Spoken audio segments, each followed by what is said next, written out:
Ah, o filme Troia, de 2004. Que espetáculo, né? Trouxe toda aquela grandiosidade da Grécia Antiga para o cinema.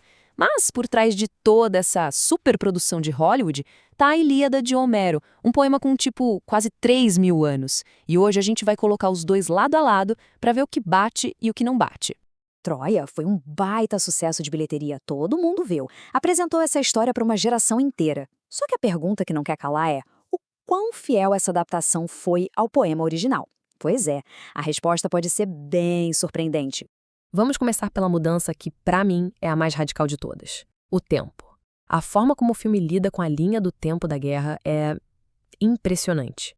Olha só isso. Na Ilíada de Homero, a guerra se arrasta por uma década e o poema foca só num pedacinho lá do 9º ano. Já o filme, ele pega essa guerra inteira e espreme em umas 2 semanas. É uma mudança drástica, né? Claramente para deixar tudo mais rápido, mais intenso, mais dramático. E essa decisão de roteiro, sozinha, já muda tudo, completamente. O que no poema era um cerco longo, cansativo, de desgaste, vira um conflito, sabe, super rápido e explosivo no filme. A alma da história acaba sendo outra. Bom, agora vamos falar das pessoas, dos personagens. Para fazer a gente se conectar com a história, o filme deu uma boa ajustada nos heróis e principalmente nos relacionamentos entre eles. E que elenco, hein? Só para relembrar: Brad Pitt como o quase invencível Aquiles, Eric Bana como o nobre Heitor, Orlando Bloom como o impulsivo Paris e o Garrett Hedlund como Patroclo. Um time de peso. Ter um monte de estrela no filme é ótimo, claro, mas e os personagens que eles interpretam? Será que as relações entre eles são fiéis ao que Homero escreveu? Vamos pegar um exemplo aqui que é fundamental para entender isso. Então, no poema, Patroclo é o grande companheiro de Aquiles, a pessoa mais próxima e querida dele. O filme dá uma simplificada nessa relação, que é super complexa e profunda, e transforma os dois em primos.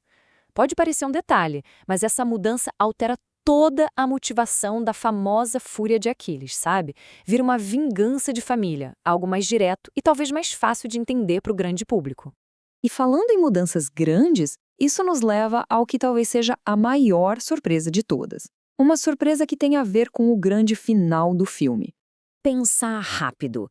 Qual a cena mais icônica da Guerra de Troia? O cavalo de madeira, certo? Pois então, prepare-se. Todo esse clímax, o cavalo, a invasão, o saque da cidade, nada disso está na Ilíada. Chocante, né? O final da Ilíada, na verdade, é bem mais pessoal, até melancólico. O poema termina com o funeral de Heitor. O foco é no custo humano daquela guerra e não na celebração de uma vitória militar. Aí vem a pergunta de $1 milhão. Se o final do filme não veio da Ilíada, de onde os roteiristas tiraram essa ideia? A resposta está em outra obra, um poema chamado Pós-Homérica.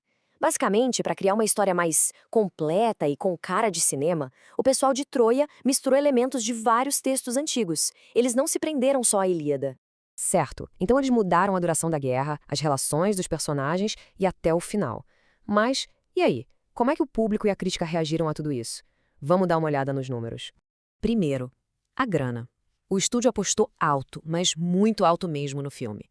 Um orçamento de $175 milhões. É muito dinheiro. E não é que a aposta deu certo. Arrecadou quase $500 milhões no mundo todo. Foi o 8º filme de maior bilheteria de 2004, ou seja, comercialmente um sucesso absurdo. Em termos de dinheiro, foi um gigante. Mas a história que os críticos contaram foi um pouquinho diferente.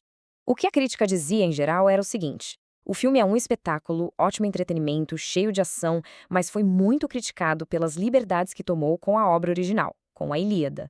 A tal infidelidade pesou. Isso tudo deixa a gente com uma questão para pensar. Um filme épico precisa ser totalmente fiel à sua fonte para ser considerado um sucesso? O caso de Troia parece mostrar que sucesso de bilheteria e fidelidade ao livro, bom, nem sempre andam de mãos dadas.